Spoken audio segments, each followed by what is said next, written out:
금융권의 예대금리차와 금리 인하 요구권 등 공시제도가 도입됐습니다. 하지만 단순한 지표만 공개되기 때문에 소비자들이 잘못된 판단을 할 수도 있다는 지적도 나오고 있습니다. LIG 넥스원이 유도무기 사업을 넘어 신형 경어뢰를 개발하고 이제는 우주시장에 진출하는 등 이른바 뉴스페이스 시대에 적극적으로 대응키로 했습니다.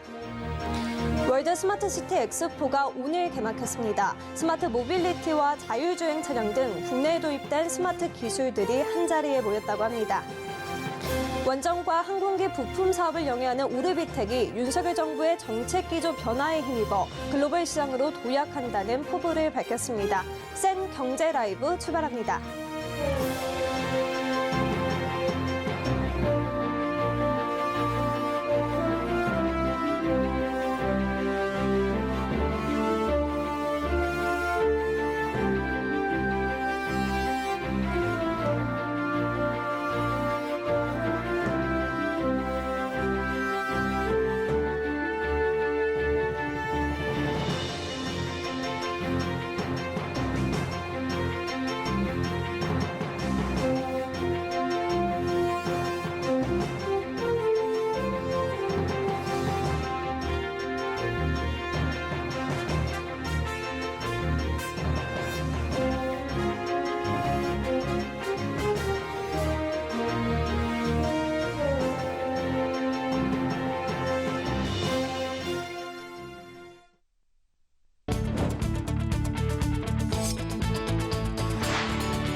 시청자 여러분 안녕하십니까? 센 경제 라이브 최민정입니다.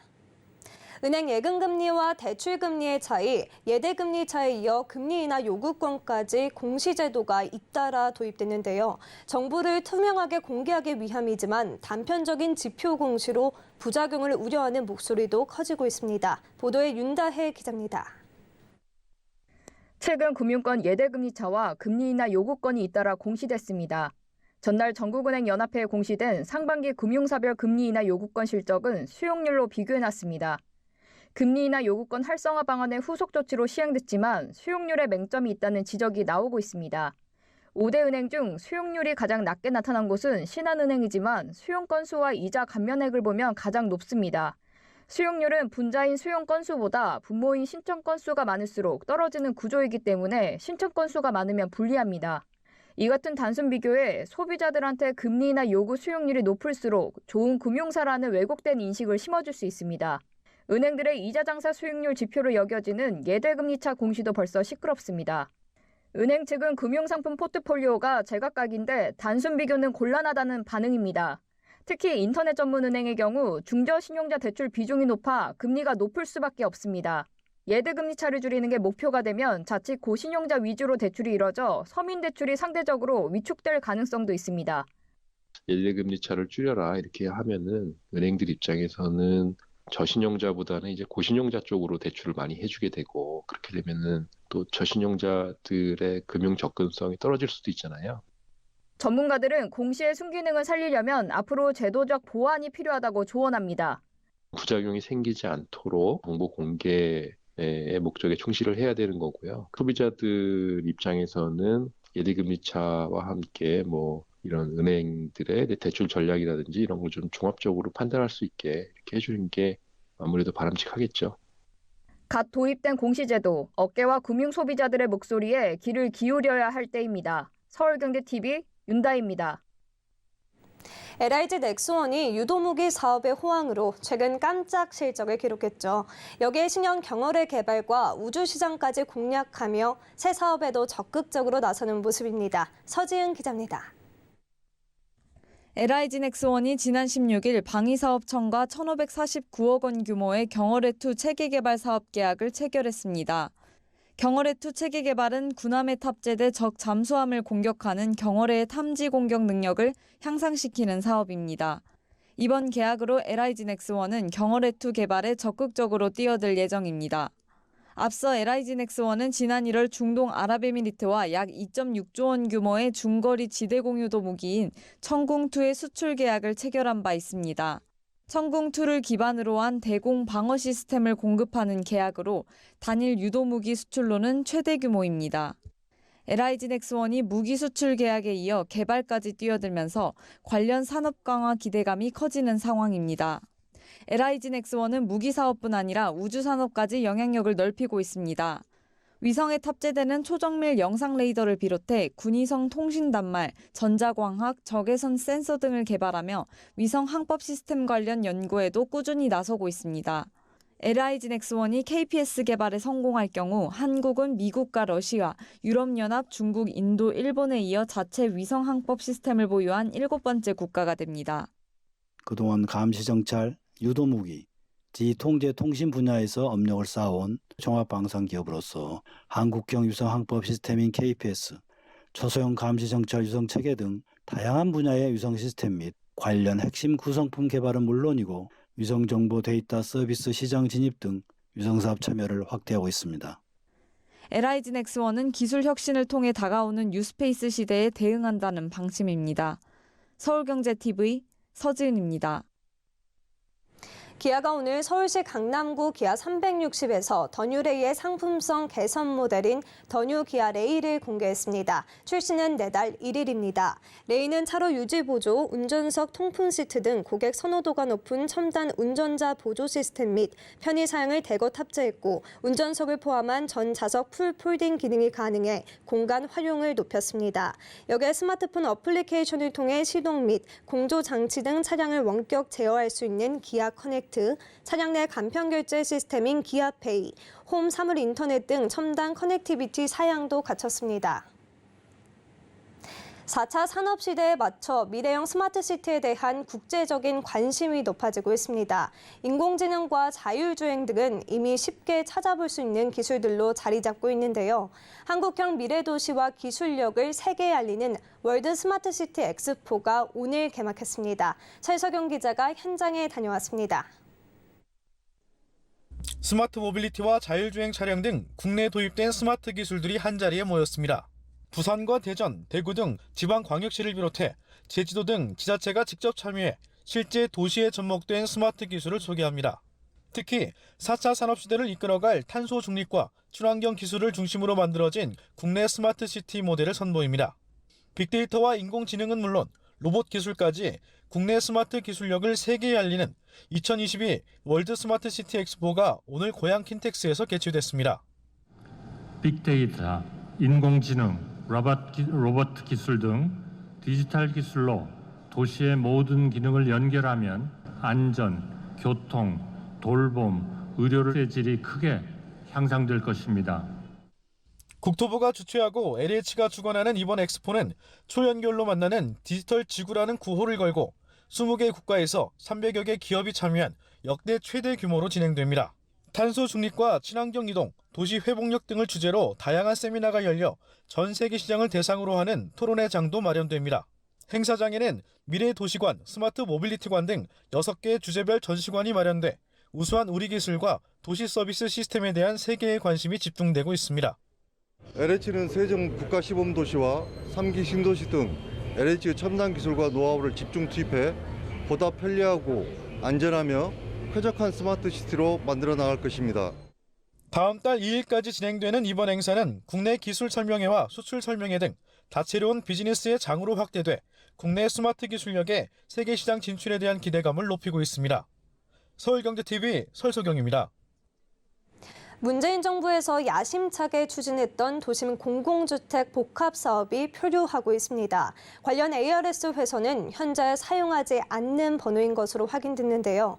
이 사업을 기다리던 주민들은 이젠 물어볼 곳조차 없다며 답답함을 토로하고 있습니다. 서청석 기자입니다.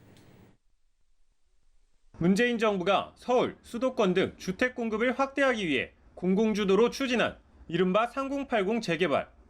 당시 신속한 주택 공급을 약속하며 사업 신청을 유도했었지만 현재 신청한 지역들은 이러지도 저러지도 못하는 상황에 처해 있습니다. 특히 후보지 중 아직까지 예정지구나 본지구 지정이 결정되지 않은 지역은 정부 발표에만 의존하며 기약 없는 기다림 속에 있습니다. 올 3월에 국토부에 접수한 이후로 아무런 연락이 없어서 주민 모두가 발만 동동 구르고 있습니다.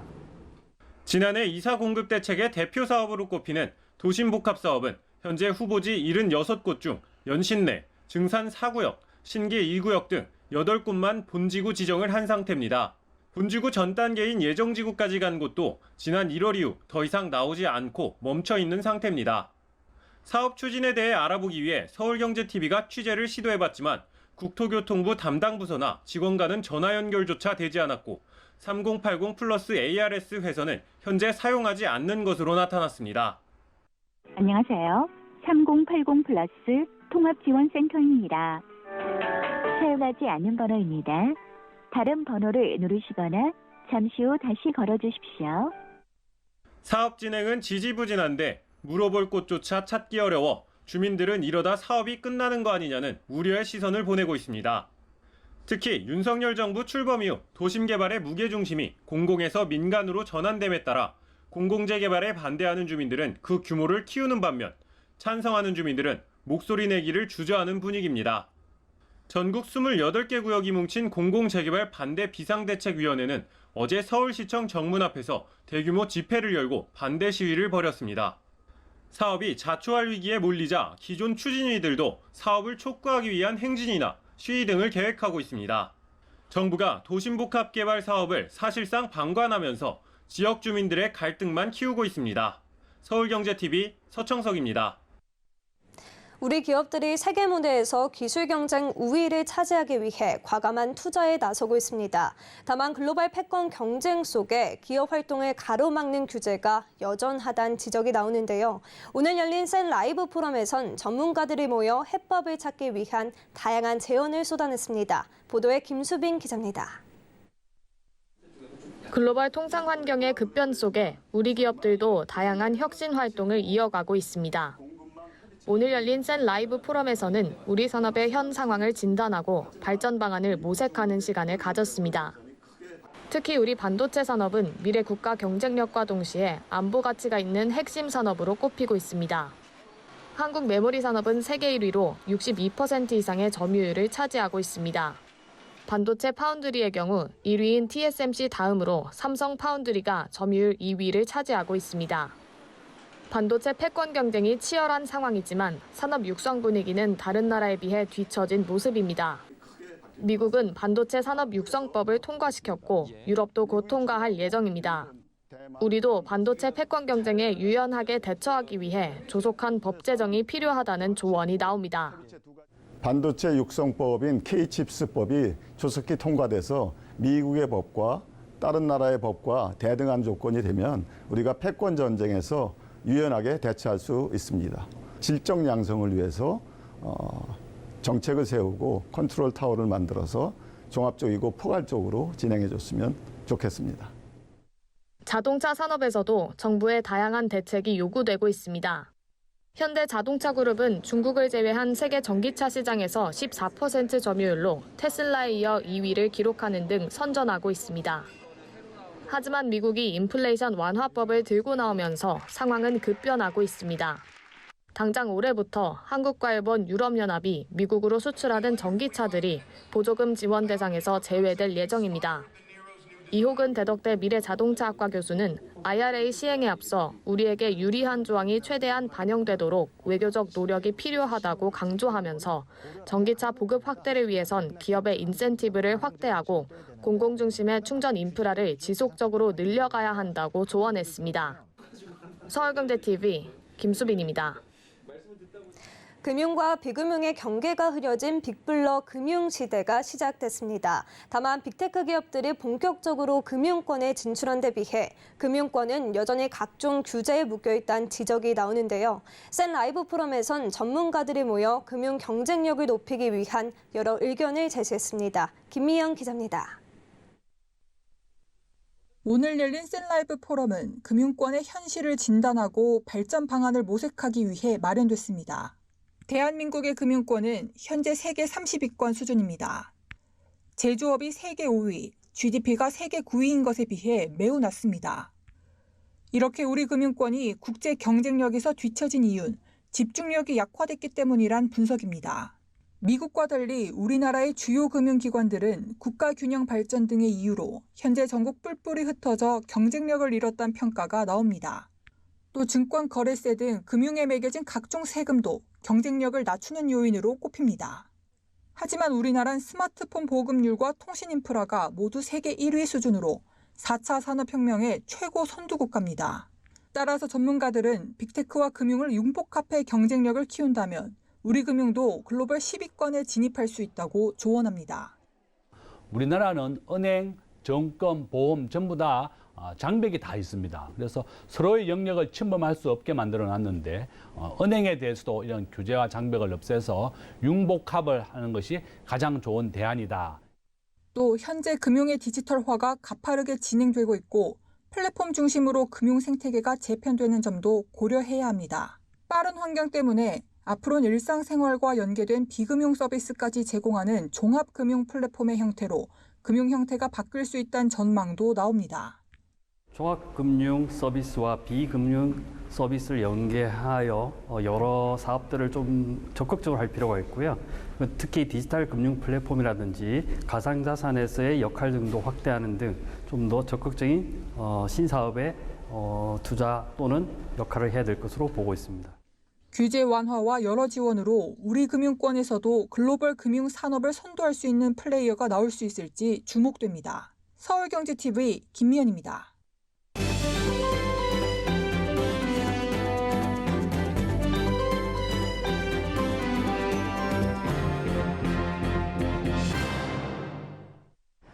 탈원전 정책을 폐기한 윤석열 정부가 K원전의 수출 쾌거를 달성했습니다.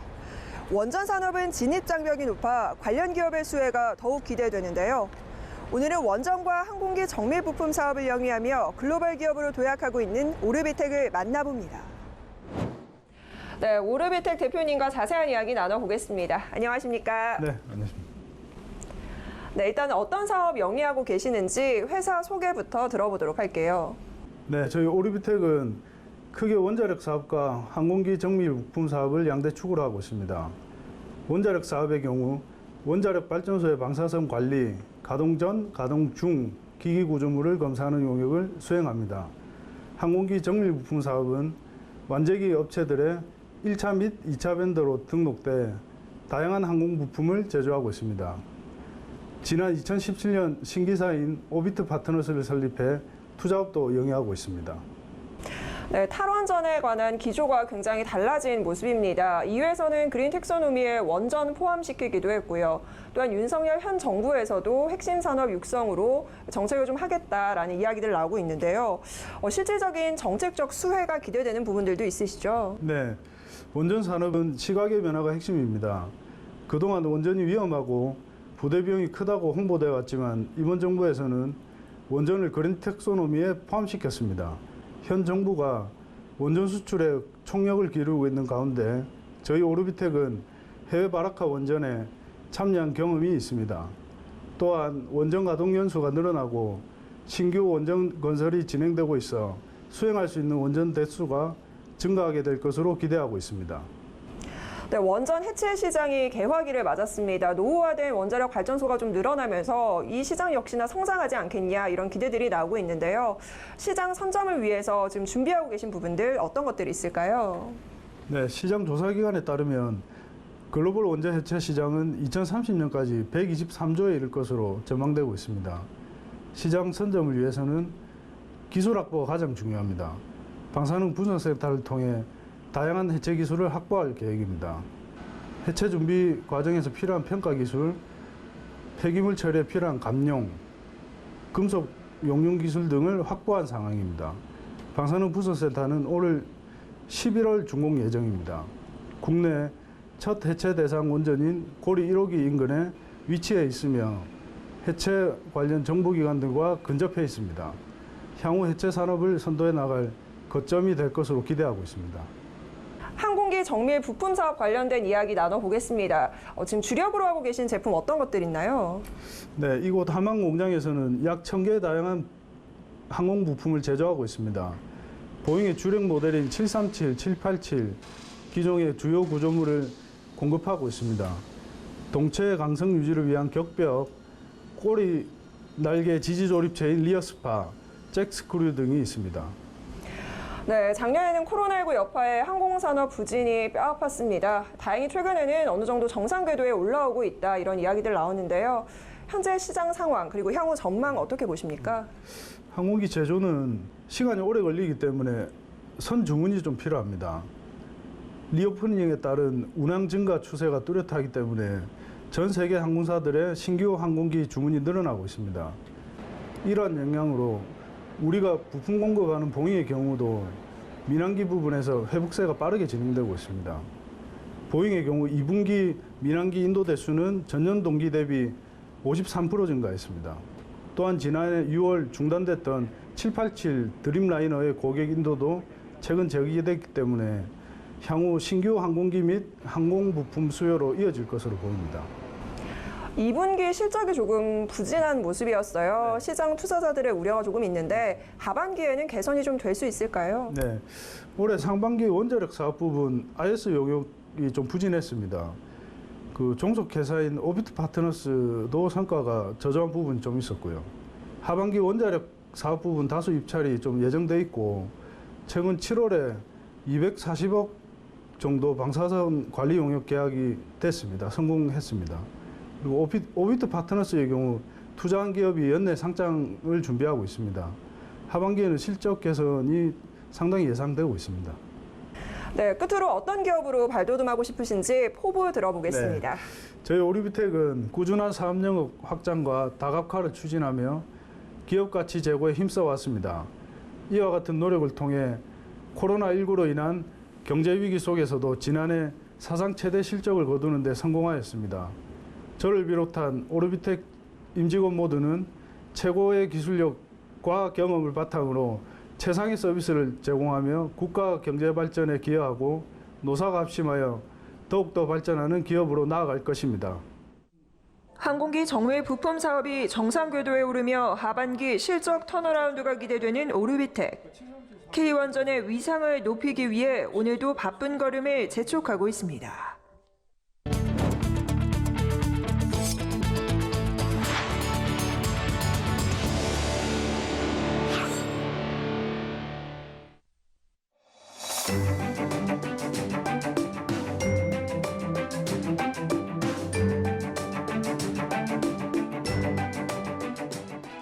안녕하세요. K웨더 라이프스타일 예보 박유라입니다. 오늘도 흐린 가운데 곳곳으로 비가 왔고 선선한 날씨를 보였습니다. 현재 경기 동부와 영서 북부는 소나기가 내리고 있지만 저녁에 대부분 그치겠고요. 강원 영동에 내리는 비는 밤까지 이어지는 곳이 있겠습니다. 내일도 전국 하늘이 구름 많거나 흐리겠고 남해안과 제주는 저녁부터 비가 시작되는 곳이 있겠습니다. 한편 태풍 흰남노가 오키나와 부근 해상에서 북상하고 있습니다. 강도는 초강력으로 매우 강한 세력으로 확장한 상태인데요. 우리나라는 일요일부터 간접 영향권에 들겠습니다. 이에 따라 일요일 동해안과 남부부터 비가 내리기 시작해 다음 주 초반에는 전국에서 비가 내리겠는데요. 이번 태풍은 가장 강한 태풍으로 기록될 가능성이 큰 만큼 안전에 만전을 기하셔야겠습니다. 다음은 자세한 지역별 내일 날씨입니다. 중부지방 구름 많겠고 아침에는 서늘하지만 낮에는 서울이 29도, 대전 28도로 오늘보다 5도가량 높아 더워지겠습니다. 동해안 구름 많겠고 경북 동해안은 밤부터 흐려지겠습니다. 낮 기온 25도 안팎으로 다소 더운 날씨가 예상됩니다. 남부지방도 구름 많겠고 남해안과 제주는 저녁부터 비가 내리겠습니다. 낮 동안 광주 30도, 부산 27도까지 올라 덥겠습니다. 전해상의 하늘 흐리겠고요. 남해상은 비가 오겠습니다. 물결은 최고 3에서 4m까지 매우 높게 일겠고 이에 따라 제주 먼바다는 내일 오전에 풍랑특보가 내려질 수 있겠습니다. 날씨였습니다. 센 경제 라이브 저희가 준비한 소식은 여기까지입니다. 시청해주신 여러분 고맙습니다.